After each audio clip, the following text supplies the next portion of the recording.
Hi, everybody. Welcome back to another Second Breakfast podcast. I'm Andy Roth alongside Phil Duvall. Say hi, Phil. You guys, what's really funny to me, hi everybody, is that Andy and I will like chit chat before we start shooting, and then he'll be like, "You ready?" And I'll be like, "I'm ready." And then like, "You ready?" And I'll be like, "I'm ready." And then we'll like, it's a little bit like De Niro in Raging Bull before he goes out like, "Ooh, ooh, ooh, ooh." But then I'll be like, "Are you ready?" And I'll be like, "I'm ready." And we'll pause for like it feels like an eternity. And so tonight, he goes, "Are you ready?" And I'm like, "Ready." And he's like, "Hi everybody." And I was like, "What? Are we starting?" But I can't complain because I said I was ready. It's true. Andy, I am so ready. I I'm have so never been glad. more ready for a Second Breakfast podcast than I am for this podcast right now. I await your brilliance. It is Wednesday, Andy, and what's that Wednesday? means it's time for another installment of Project Melway, brought to you by Yes, the Gibsonian Institute. Ladies and basically. gentlemen, No, go ahead, please, Andy. No, please. please. I'm Okay. going to say so much tonight, so please. We're watching all of Mel Gibson's movies in order, Yeah. chronological order. That's it. You make it sound. It's better when I say it actually, because you It's just true. made it. It's true. This was Ladies my. and gentlemen. You know when you don't want to do chores, you do Yeah. them poorly, Okay. right? I, th- See I thought that? I was throwing you a bone. You did. We get I to threw it watch back. every single Mel Gibson film in chronological order, and ladies and gentlemen, tonight we have stumbled onto the gold mine. Today is the day. Tonight is your night, bro. That's for Jeremy. Tonight is your night, bro. Um, Here's the deal. Okay, we watched a movie called Maverick. It's from 1994, hmm and okay, couple things I want to say. Okay. One, are you ready for what I'm about to say? I mean, I've been ready. I'm sitting here ready. This is my favorite Mel Gibson movie of all time. Wow. Okay. Period. I knew that it was like one of my favorites. hmm This is my favorite. I'm not saying it's a better movie than Lethal Weapon, but I'm saying I like it more. I would watch this movie on a loop. I haven't seen it in years. There's so many things about this movie, and there's one other thing I want to say before we talk about the film itself. Okay. Can I respond to that first thing though? Please. I completely disagree with you, and totally respect your opinion. Say thank you. You know what, folks? This is how it's done. Disagree with respect. Yeah. If only America and Israel and Palestine and Ireland So and many England, places. pretty much, if every place could respond to disagreement the way Andy and I do, which Basically, is, we should rule the world. I I mean, is that is it. fair assessment of what you're saying? I'm not saying I'm not saying we should rule the world. I'm just saying if we did, it would be a better place. Fair. Fair. Second thing Here's you want to say? picture this. Oh God. It's 1994. I'd like to dedicate this podcast. I'd like to dedicate this podcast to my mother. Um, I talk about my dad a lot. It's easy because he's dead, so you can just idolize the dead. You're like, oh, they're great, and I love my daddy. My mom took me to so many movies. My mom and I saw. I mean, I just went to the movies with my mom all the time. Sure. My mom will not like that I'm saying this on TV, but here's what we're on the line. But here's what my mom would do.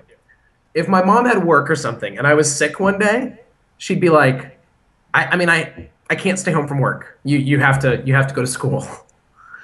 But if you go to school today when you don't feel good, you'll feel better by tomorrow, and I'll let you skip school and we'll go to the movies. That's a thing that happened. Now it didn't Awesome. happen all the time. I don't want to turn her into the truancy police. And I believe the statute of limitations on my mother's crimes are probably all up. Yeah, But grievous though they may be. she knew how much I loved the movies, and she loved them too. But when I look back on them, because now my mom doesn't go to the movies very often, Okay. and it makes me think she probably liked going to the movies with me. Like she knew that I liked it, because we went to the movies together all the time, but she didn't go to the movies without me very often. Interesting. She would. I mean, she really. My dad didn't care for comedies. He just didn't care. It's not that he didn't like it; he just didn't care. So my whole taste for comedies, which is a huge part of my upbringing, is through my mom. And I used to like listen to Monty Python on tape in the car with my mom. She gave me Airplane, Naked Gun, Awesome. all those movies. Mm-hmm. And the reason I bring this up is this movie, Maverick, okay, came out after my parents had split up. I was living with my mom, and we were having a pretty tough time living together. But I was like 15. Who wants to live with a 15-year-old? Let's be honest. Not me. And my mom was really getting into country music. She was like into it, like she would go out country dancing, and Awesome. I hated it. Like deeply in my soul. Now the funny thing is now I love half the music. I mean, there's still a bunch of it I don't like, but there's a ton. She and I like exchange music. She's like, Sure. You gotta listen to this guy, like, have you heard this song on the radio? And I'm like, oh, I love this song. And we both listen to like Willie's Roadhouse on XM.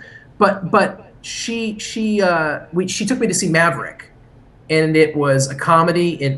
But it's also a Western, and it's got a ton of country music stars in it, in like cameos. Yes. Oh, old and new, and it's got a big country soundtrack.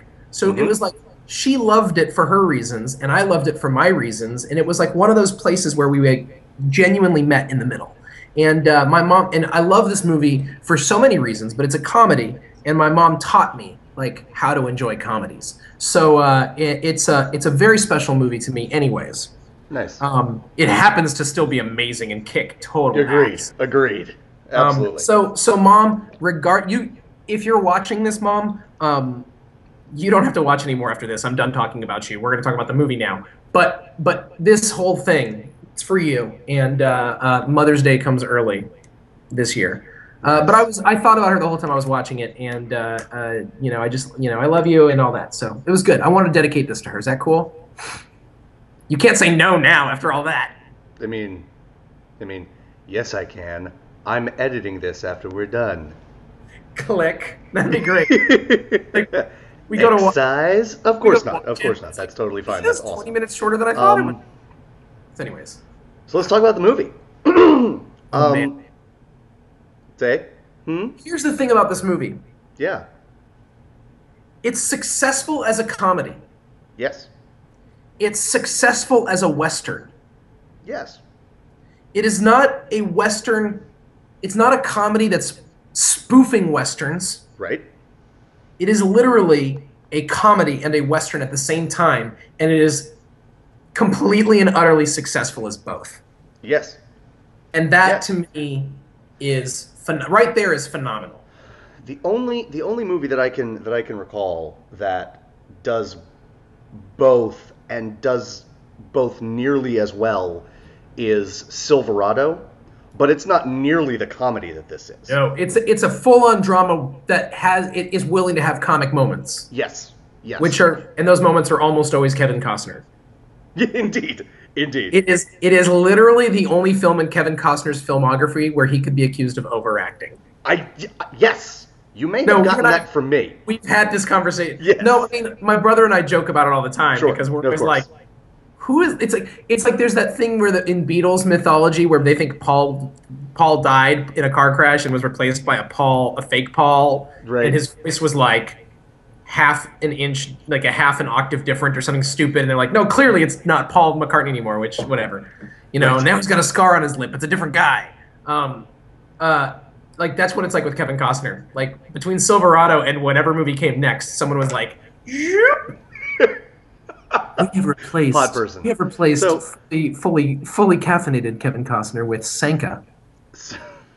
So, Maverick, based on a television show. Yes, it's also a successful remake of a television show. Yes, from the 1950s, starring James Garner. What you have to know, because like fans of the television show have to. I mean, they don't.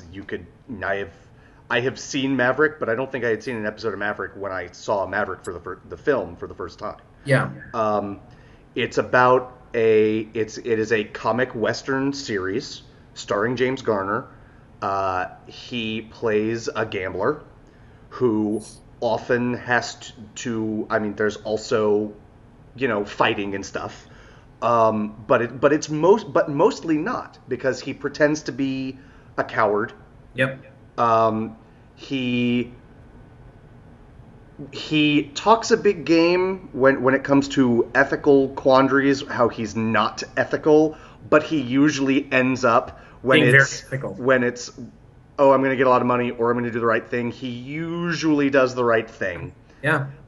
He has a $100 bill pinned inside his jacket pocket for emergencies, and he's constantly quipping cliches that, as my pappy always said. Yep. All of those things happen in this movie.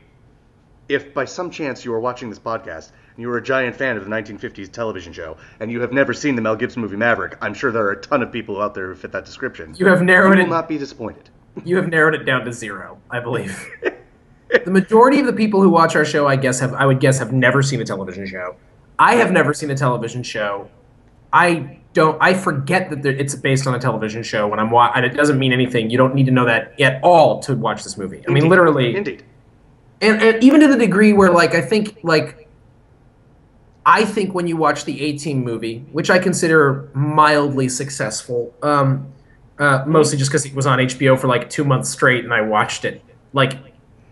I got conditioned. Right, so you're Stockholm Syndrome with the movie, yeah. The way we are good. with, I guess with it's Mel. good. Sure. I've seen it so many times, it must be good. There's so many elements of the movie that I do like. But I think so much of the success of that movie actually does depend on our remembering A-Team. I don't think the success of Maverick depends on you remembering the television show at all. Totally agree with you. Do you know... Okay, so first of all, folks, this is directed by Richard Donner, who directed all of the Lethal Weapon series. Yep.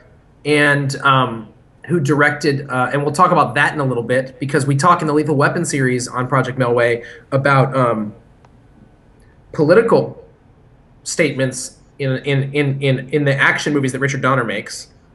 Mm-hmm. And now that I think about it, he did the first Superman, and that was an anti-nuclear statement. Yep.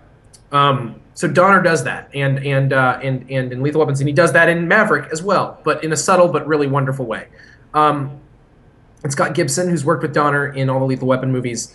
And do you know who wrote the screenplay, Andy? I do not. A gentleman by the name of William Goldman, who wrote The Princess Bride. Awesome. Yes, he wrote President's Men. Yes, he wrote Marathon Man. Yep. Yeah. Yeah. He's great. Goldman. He's one of the greatest folks. I mean, in serious. First of all, if you're our generation, Butch Cassidy and the Sundance Kid. Yeah, Butch Cassidy and the Sundance Kid. I'm just saying. Go ahead.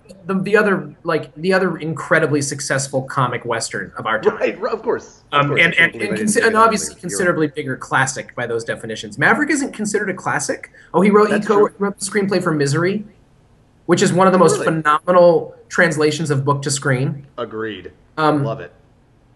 If you look at he wrote the screenplay for Chaplin. Yep. If you just look at his list, I mean, there's some garbage on there, but I mean, he crushes movies out of the park, and he's really, I mean, again, our generation, all I have to say is Princess Bride, and everyone's happy. Yeah. But William Goldman is truly one of the greatest screenwriters of all time. Yeah. And this movie is no exception. Mm-hmm. It's got Mel Gibson at the height of his powers. It's got, and I would actually argue at the height. I think this really is, to me, my favorite performance of Mel Gibson's. He is, he has given, you will probably argue this with me, maybe you won't, but I think it's inarguable that he has given better performances. But he has never given certainly not yet, has he given a more Mel performance.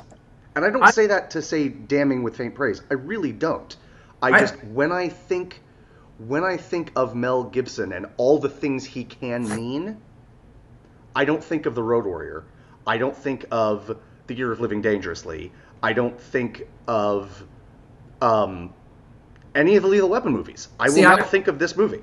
I go to Lethal Weapon, and I think, again, because here's why I disagree with you, right? Is when you look at his filmography, which we have done, and I'm even looking again at it. Really, other than Chicken Run, which you can't see him in, and What Women Want, this is the only comedy in his filmography. Yeah. So you really don't see the darkness of Mel in this movie, and Mel Gibson plays up his darkness in a lot of films. That's fair, and I really don't want to press my disagreement with you. It's pure star power in a way that works in this film. Yes, but even when we talked about Lethal Weapon, you know that I love his performance in that, and I do think if I had to, I would say that is his best performance. Okay. But even in dark movies, he part of his thing is bringing levity to the moments, not irresponsibly, not where it's not called for, but for most of the movies that he is known for, there is at least an element of humor in them, and it is because he brings them almost always. I hear you. I think that changes significantly in the later part of his career.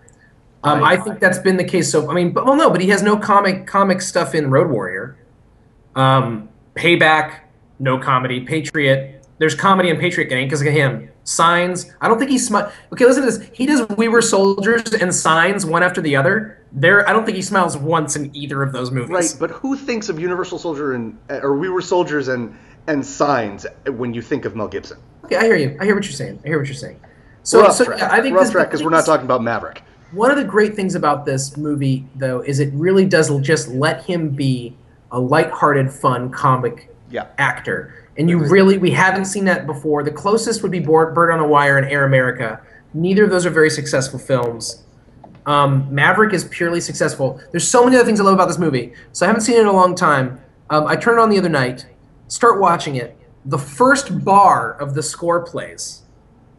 The first bar of the music, of the score. And I go, Randy Newman? And it was. So one of my favorite musicians of all time, the greatest screenwriter of all time, MG, Richard Donner. Oh, and by the way, have I mentioned one of the greatest actresses of all time, Jodie Foster? Jodie freaking Foster. Not to mention James Garner and James Coburn. That's right. Okay. And Alfred Molina. Look, I know that Phil and I have this joke where we talk like, oh man, there were so many people in that movie that we knew. We say like, everyone with a SAG card is in that movie. Not only is everyone with a SAG card in this movie, they give out SAG cards to a bunch of country western stars. Clint Black got his SAG card for this movie. They literally bust him in from Nashville. Like they went to Nashville and were like, we're making a movie, and then they just like, get on the bus, people, and they all just got on the bus and drove to wherever they filmed this. Indeed. I want to say this before we go too much farther. I think this might be the movie that proves once and for all your attractiveness. The Mel Gibson Yankee factor. Do you want me to describe it? Yes. Mel Gibson. I came up with this idea. We were watching a movie called The Year of Living Dangerously back in the day. It's been so long. It's a long journey. And Mel Gibson, well, actually, just a couple weeks before that, we'd watched this very, very bad film called Tim, where Mel Gibson plays a mentally retarded human being who is, like, seduced, frankly, by an older woman played by Piper Laurie. It's a very, very weird. What a mess that movie is. It's such a. It's one of those things where the more you talk about it, the more you're like, we shouldn't be talking about this. Like, it feels a little bad. Piper Laurie is in it, and Andy was basically like, she's creepy and older, and I've never found her attractive before, but she just felt really fetching in this film. And I was like, yes, I agree with you. And we both were kind of weirded out by it. Didn't think much of it at the time. Then we saw a movie called The Year of Living Dangerously, which has him and Sigourney Weaver. Now, for whatever reason, and I don't know what reason, and now I plead just complete and utter insanity in the past. I have never thought of Sigourney Weaver as a particularly attractive woman. She was so freaking gorgeous and strange, and just frankly, not strange at all, just classically, and I use this word very, very lovingly and in the best, highest praise possible, sexy as I have ever seen someone. Yeah. And I was like, Andy, like, I can't, what is this? You know, this is, in that movie, she's so beautiful that she made me, like, now, when I think of her in all the other movies I've ever thought of her in, without even having seen them again, all of a sudden I'm attracted to her in all those movies. She is like golden age of Hollywood beautiful in that movie. But for whatever reason, it never dawned on me growing up. I mean, I grew up with Ghostbusters, and I never thought of her as that big of a deal until she was all dressed up as Zool. Sure. But she was never that big of a deal. And I was like, what's the big deal? And I never really, even when I saw Alien, I was 13 when I saw Alien, and I was like, that's scary, but she's not that. Now I think of all those movies, and I'm like, golly, Sigourney Weaver. Without even watching them, I'm thinking about her. And I was like, so then I was like, that's interesting. But again, then we saw a movie called The River, which is a terrible film. Oh, with God. It's Mel awful. Gibson and Sissy Spacek. Now, I have never found Sissy Spacek attractive, although I have always thought of her as a phenomenal actress. And she's a lovely woman, but she's not my type. So I want to make sure I'm not saying anything derogatory about Sissy Spacek, who is... I'll make sure she gets the note that you don't really mean it in a bad way. I still believe Sissy Spacek watches our podcasts. Fair. Sissy, you're fantastic, but I was introduced to her through Carrie. Right. So it's really hard. Like your intro to someone. Can we discuss that 2 of the 3 women that we have that you are mentioning right now were in Carrie? Carrie and her mother? Yeah. For those who can't instantly place Piper Laurie and happen to have seen this movie, because it's an older horror movie, but many people have seen it in our age. Carrie, the original, the crazy freak of a mother. Yeah, is played by Piper Carrie Laurie. is Piper Laurie. And she either won an Oscar or got nominated for one for that. I honestly don't know, but I don't know if she won, but you're right. So, and at that point, Andy, I came up with a theory, and I said to Andy, there was a point in the turn of the century, the turn of the millennium, in the early noughts, when the Yankees, the Yankees of New York, in baseball. Welcome to baseball season, by the way. Anyone would put on their uniform and their batting average would jump 10 points. Like, anyone put on the uniform of a Yankee and their ERA dropped by half a point. I mean, it was just crazy. Like, why? How is this happening? Like, why is that guy automatic? Why is Tony Clark good again?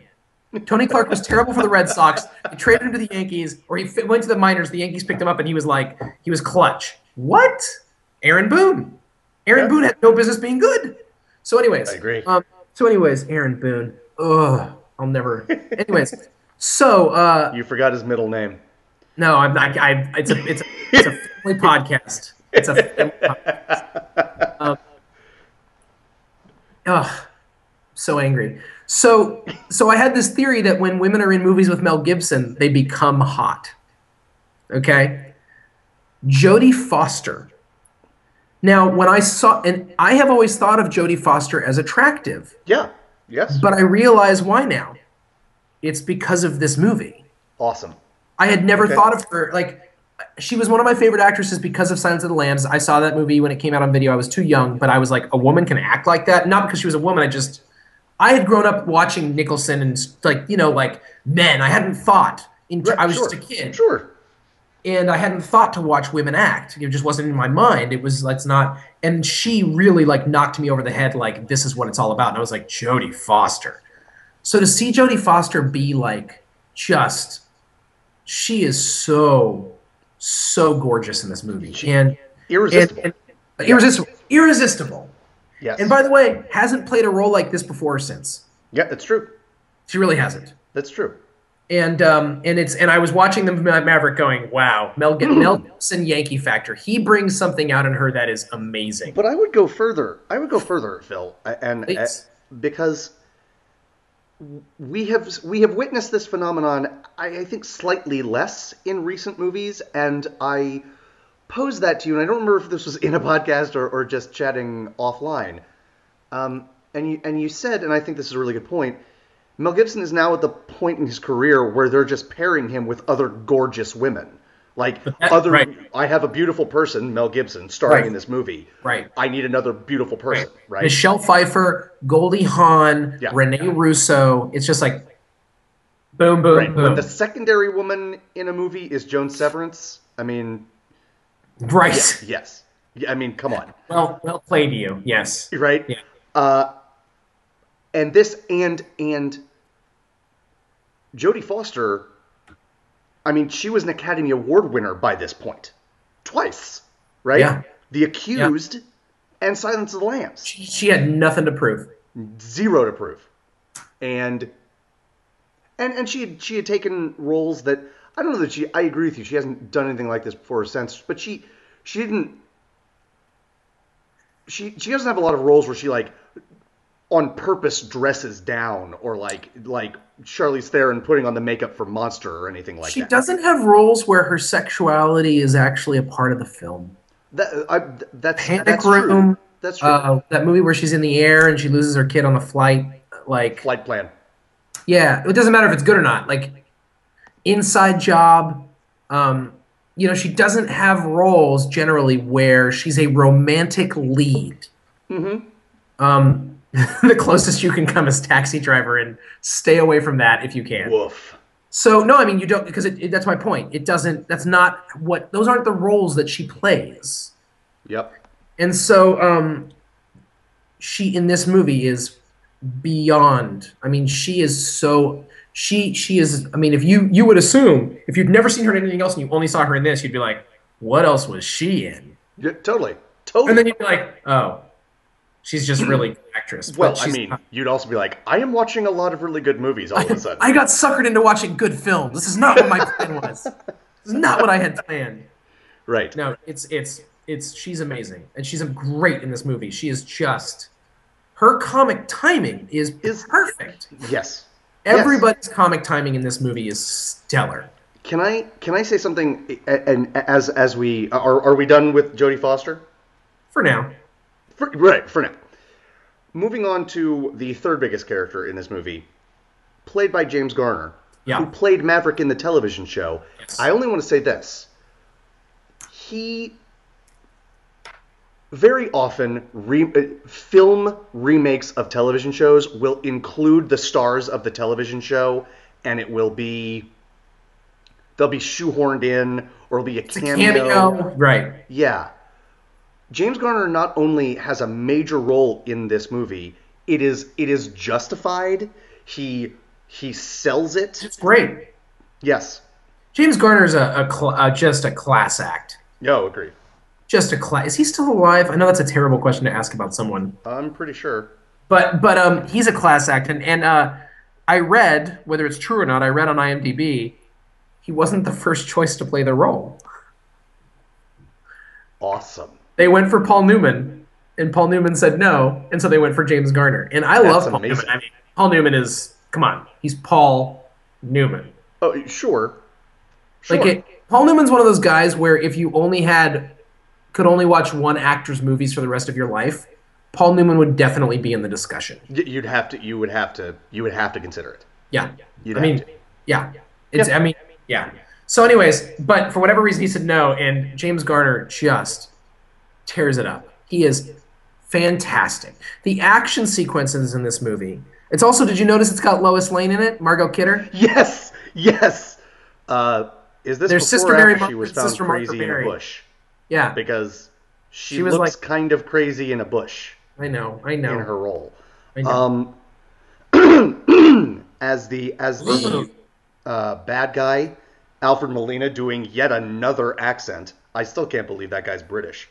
Alfred Molina is one of those guys that one day, if he lives long enough, which I hope that he does, he's gonna get just a killer role. I mean, he gets a lot of good roles, people. But a lot of you don't know who we're talking about right now. He played Doc Ock in Spider-Man 2. Bingo. That should help you, okay? He played Dr. Octopus in Spider-Man 2. But if you don't, then once I say that to you and you picture him, then all of a sudden you remember him in 1,000 other things. But you won't necessarily remember what those things are. One of these days he's going to get a movie role where it's just undeniable, and he gets the Oscar, and then for the rest of his life they're just going to be throwing him in juicy roles because he is a phenomenal actor. Yes. And it's one of those guys that putting Alfred Molina in your movie won't automatically make it a good movie, but it will make it a better movie than what it was going to be beforehand. Yes. He is amazing. We have talked at length on many occasions about personality actors versus character actors, more comedian-like. Right. This guy, he plays a low-down, dirty cheat Western cheat in this. You're not gonna look at your card? Ain't you gonna look at your card? Look at your card.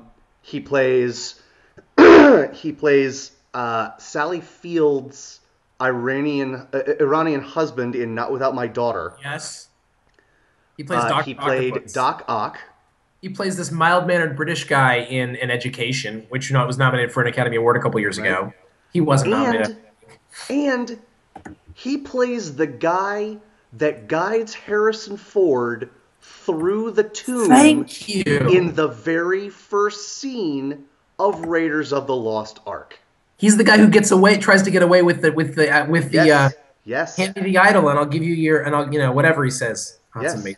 I love him. I'm looking up right now. He has been nominated for a ton of stuff, but I don't think he's nominated for any Academy Awards. He's kind of the male Meryl Streep. Yeah, I think I knew you were gonna. I was hoping you would say that. I'm not gonna say I knew. He has never, as far as I can see, been nominated for an Academy Award. Not cool. Not cool. He was the coked up guy they steal from in Boogie Nights. Yes. He's amazing in that. I mean, he really is. Alfred Molina. I think you know what, Andy. From now on, when we talk about great character actors, they need to stand up to Alfred Molina. I think he's my new benchmark. I don't think you're wrong. He's my benchmark. I think that's right. Him and Steve Buscemi, because Steve Buscemi has actually somehow become a leading actor, which is, and I love that because I love Steve Buscemi. But sure. Anyways, okay. Alfred Molina is the bad guy, the heavy, and he is fantastic in this movie. He's legitimately scary. He's legitimately scary and funny at the same time. Yes. Again, this movie, I can't say enough about it. I mean, I know I'm just gushing, but it's legitimately suspenseful. He is scary. He could kill you. You feel like you are in danger, but you're watching a comedy. Yeah. He legitimately tries to kill people and beats people up, and it's a comedy. Yes. It's really well done. And there's great action set pieces. There's a runaway stagecoach, which you need in a Western movie. Yes. Although there were moments of that set piece where I was like, this is absolutely like Raiders of the Lost Ark, like being dragged behind the thing. Yeah. Which, I mean, let's be honest. If I'm already enjoying a movie, also having something that reminds me of Raiders of the Lost Ark is not going to make me enjoy your movie less. Yep. No. Good call. Very briefly, let's talk about James Coburn, because he's great, but he has a very small role. I don't know what to say, except we were watching and my wife was like, that guy's got arthritis hands like nobody's business. She was like, they're like this. I didn't notice, but I believe her. That happened. So there you go. When we watch movies, she is never wrong. Fair. No, that's fair. Except about Wes Anderson movies. Okay. But James Coburn, he was in The Magnificent Seven. He's in Charade. He won an Academy Award for Affliction, which was a movie I didn't see. I didn't feel like I could see it. And he was the voice of the CEO of Monsters Incorporated in Monsters Incorporated. That's right. Waternoose. Yeah, Waternoose. I can't actually do his voice at all, so I just sounded like someone else. I sounded like Willie from Alf. Alf! What? Why are you trying to eat the cat? Why did you eat the cat? Alf. Who was it in college that did that accent? Was it Jason Shuckman? Golly. Talk about, man. Can I just say a name that no one on who's listening? Well, some of our friends from college. There is a person out there in the world, people, who's not famous, and his name is Jason Shuckman, and he's not famous, but he is one of the most talented actors I have ever seen. Agreed. So if there's justice and he wants to be famous, you should all make him famous. Agreed. That's all I want to say about that. Totes agreement. Enough about that. So, plus I never knew if it was Shuckman or Shookman, but it doesn't really matter. Shuckman. Okay. Yeah. So, let's talk. I don't know. I want to talk about the Richard Donner special. Let's. Cause celeb. The. Okay, so here's the deal, right? And I didn't realize it about Superman. It's one of those things where you watch enough of somebody's work, like we're doing with Gibson, for instance, and oh Lord, or all of it, in that matter. Mm-hmm. Do you realize when this whole thing's over, we will have seen every single thing Mel Gibson has done? I certainly hope so, or if we've done it wrong. I know, but it's crazy to think about that. I know. I don't even know I don't even know what to think about this. I know. Okay, so anyways, So, anyways, Donner, we noticed this in Lethal Weapon 1.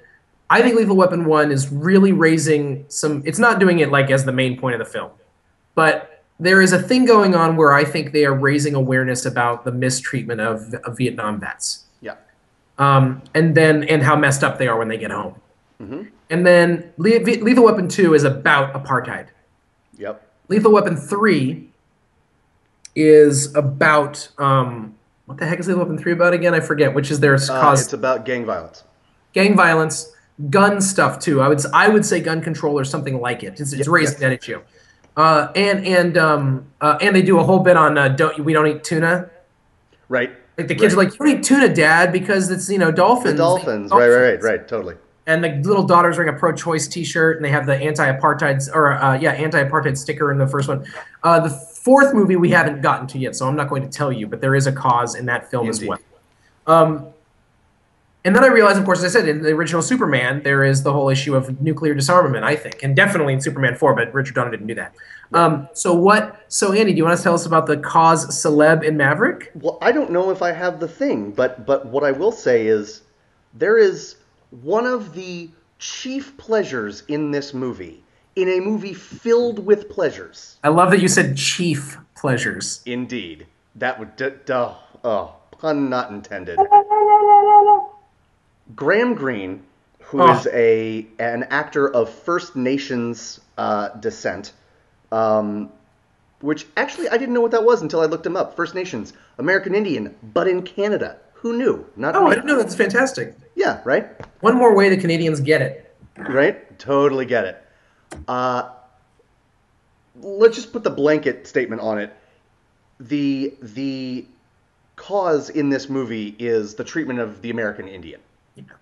Now it is a subplot or a detour in the film. It is like an episode in the movie. It's not the whole movie by any means. They are they come at you like a raiding party, right? And Mel Gibson and Jodie Foster and James Garner are seemingly trapped. And then Mel Gibson starts to have a conversation with Graham Greene, who is the chief of this tribe. Right. And it is clear that they know each other and they are friends. And this is a con they are putting on Jodie Foster and James Garner. And that is not the greatest part of it. The greatest part of it is they have to kidnap him, so Mel Gibson goes with them. And MG and Graham Greene are sitting there and they are chatting, and it is I don't want to spoil any of it. It is adorable and hilarious. And they're just it's basically like two guys opening their lunch pails and like complaining about stuff. Yeah. But it's great. It is great. You hit it, man. It is beautiful. It's one of the most enjoyable parts. And the reason it's the cause celeb is there's all these lines about, I mean, they're savages. And Mel Gibson's like, they're like, what do you like? He's like, someone's like, what do you like? What do you like, Indians? And he's like, right. Oh no, I try to kill one a day if I can. Besides, he goes, besides, I pretty much figure it's their fault. And they go, fault? And he goes, yeah, for being on our land before we got here. Yes.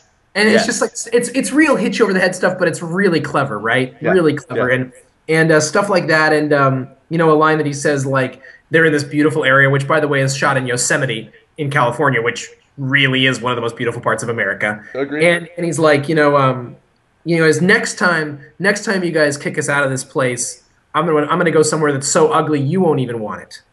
Right. So there's a lot of lines about. There's a lot of playing with the sort of like, what do we do? There's a lot of playing with like the way white people think about First Nations, about American Indians, Native Americans, whatever you want to call them. There's a lot of playing with that, but playing in a way that's like seriously, like ha ha ha. But seriously, this is BS. Yeah, yes. But it manages never to be like preachy. It's funny. Everything about it is funny. They're being hired by this Russian, prince, who's played by the guy who played Bluto in the Popeye film. Yes. Which is how I know him, and I use the word film lightly when I talk about that. So that's how I knew him growing up, because I grew up on that movie. And he's hired them to look like savages, and it's just hilarious. Like, it's just really great. He makes them talk. Like, he's like talking to him in French, and he's like, no, in English. And so he's like, oh. me want, and he has to do the whole fake like. By the way, speaking of which, my daughter wanted to watch Peter Pan because she's in love with Tinkerbell. I Sure. haven't actually seen Peter Pan the movie since I was a kid. Mm-hmm. It Don't think is I have either. it is incredibly racist.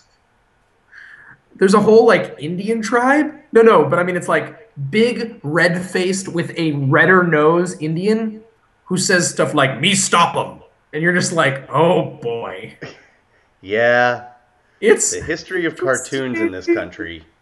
Woof. So, Yeah. anyways, but anyways, so well, that was written by a British person. So we're gonna take a break on. Nice. Well I'm played. not I'm not gonna beat up America for that. Well played. What else to Um, say about this? But just brilliant film. Something that I find I like in movies. I like. I love climaxes that are. Look, I love climaxes that are all action, right? But I like an action movie that has the guts to have a climax that is not action. In this movie, the climax is a card game, Yep, and it it's is awesome. It's amazing. it is amazing. You know what's great about it, guys, is it's one of those deals where if you don't follow cards at all, you can completely understand what's going on. Yes, They make it as simple as possible. yes, And it's just a perfect thing, and it's so much fun to watch. And every character actor you can imagine is in this movie. Every country star you can imagine is in this, and it's so much fun to see them all. It's nonstop fun. Like every by the way, you ready for this? The dealer at not the dealer in the very climactic scene, but the dealer at Maverick's table before like the last table he has to play before he gets to the final table right. is the captain from Lethal Weapon with fake facial hair so you don't see his face. That is awesome. And when he gets up and shakes Maverick's hand, the chair sticks to his butt. And so, which is an accident. And so he goes to shake his hand, but the chair stuck to his butt. So he has to he pulls his hand away and knocks the chair off and walks away. And right before they cut away, you see Mel Gibson start to giggle. And then they cut away. It's just great. It's so Awesome. much fun. What else do we need to say about this? Yeah, the action sequences is great, but Andy's right. The card sequences they do the tension so it's got that competitive or sports movie feel to it because of that. It's got western, it's got comedy, it's got romance. The romance between Gibson and the chemistry. It's chemistry. The chemistry between the two of them And it's great. Crackling, I would say. how now you've seen it? I haven't. I'm just a preview of things to come. What's their chemistry like? And I know it's an awkwardly weird relationship in that movie on purpose. But do they have chemistry in The Beaver? Does it work? I mean, it does. It does. As you say, it's a very different chemistry. It's a marriage of habit at that point. Yep. But Mel Gibson is a good actor, Yeah. And Jodie and Foster. Jodie Foster can make anyone around her even better. Yep. So, I mean, Including Harry Connick Jr. and Little Man Tate. well played. You're welcome. Yeah. So yeah. Shall we talk about what's coming up? I want to say a couple other things here. Please do. If you like country western stuff, this movie is just it's like okay, it's chock full. When you watch, there's a thing that's it's modern. It's like sort of like our generation and below have this thing they call Easter eggs, which is like when things that are hidden in movies. There's just so many of them in this Easter eggs in this movie. It's like ridiculous. It's just when they're first playing cards. When they're in a city called Crystal City, which isn't a real city, but the place they're playing cards is called Crystal Palace. Crystal Palace is the name of an incredibly famous country western bar in Bakersfield that was run by Buck Owens, who's one of the famous country singers of all time. So and he named it after a famous gambling den in Tombstone, Arizona, the Crystal Palace. So the place they're gambling the first time you see him gamble is the Crystal Palace, even though it's not Tombstone. But there's a nod to that, you know. Okay. There's stuff like that, and again, every person you see in the crowd, you'd be like, oh, there's Clint Black. Oh, there's Waylon Jennings. Like it's just like that. The guy who rode the stagecoach, who drove the stagecoach, is a famous country western guy. They grab all these guys. One of the main writers and actors from the original Maverick series is his last performance ever was in this movie. So it's got stuff like that, and it's just really cool to see that. I'm trying to think if there's anything else I need to say. Gush about. No, enjoy Maverick. My goodness gracious, it's so much fun. Yeah, get your lives together and see this movie. Yeah. So, the next 3 weeks on Project Melway. Oh, did you have something else? I did, but I feel like I'm a little nervous that we're talking too much. I'm a little nervous too. Next 3 weeks on Project Melway. But we're awesome, Phil. Braveheart. Yes. Presented without comment. Pocahontas. Presented without comment. Ransom. Presented without comment. But it'll be nice to see Gary Sinise. Feel like I haven't seen him in a while. I have seen Ransom many times. I have only seen it once. Interesting. Okay. It is a TV perennial. Fair. And sometime in the last couple years, it's got Delroy Lindo in it. It does. Indeed Mel it Gibson does. reteamed with Rene Russo. Right. It's a Ron Howard directed picture, so you know it will not be bad. It's true. The worst thing Ron Howard does is mediocre. It's true. So That's true. you're not going to be But disappointed. next week is Braveheart. Very excited. I'm excited to see Braveheart. I haven't seen Braveheart in a really long time. Andy and I make fun of Braveheart because it won an Academy Award. And Andy and I think that it is both agree that it was only the second best Scottish kilt epic of the same year of 1995. Yeah. Which is kind of crazy to think about. Yes. Rob that's what's in store next week on Project Melway. I may watch Rob Roy next week as well. I think that might be not the worst idea in the world. To prove a point but for now, this has been another Project Melway, brought to you by the Gibsonian Institute. I'm Andy Roth. That's Phil Duvall. We'll see you again real soon. Bye, Mom. Bye-bye.